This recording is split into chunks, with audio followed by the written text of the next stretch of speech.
আসসালামু আলাইকুম ওয়া রাহমাতুল্লাহি ওয়া বারাকাতুহু। আমি মোহাম্মদ ইনজামামুল হক।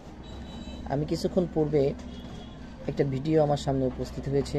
আমি দেখলাম সেখানে একজন বোন সানজিদা নামে সে আমাদের কোরআনের একটা বর্ণনা, যেখানে আল্লাহ পাক রব্বুল আলামিন বলেছেন যে একজন পুরুষের যদি সামর্থ্য থেকে থাকে তাহলে সে 4টা বিয়ে করতে পারবে।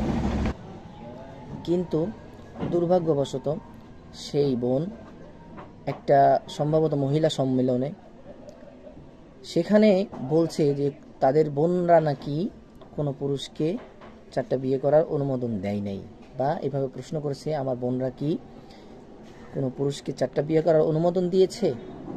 সুতরাং যদি কেউ এই বিষয়টা অস্বীকার করে বা অবিশ্বাস করে তাহলে তার ঈমান থাকবে না, সে কুফর হয়ে যাবে, কাফের হয়ে যাবে, সে কুফরি করবে। এই জন্য যে কাফের হয়ে যাবে, যে কোরআনকে অবিশ্বাস করবে, কোরআনের বর্ণনাকে অবিশ্বাস করবে, তার জন্য উচিত তাওবা করতে হবে। তাওবা করে পুনরায় কালিমা পড়ে মুসলমানের খাতায় তার নাম আবার পুনরায় উঠাতে হবে।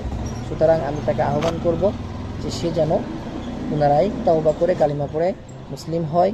আর যদি কোনো ব্যক্তি এই কথা শোনার পরেও তাকে ভোট প্রদান করে তাহলে তারও ঈমান থাকবে না, কারণ সে একজন কাফেরের পক্ষে সাফাই গাইল।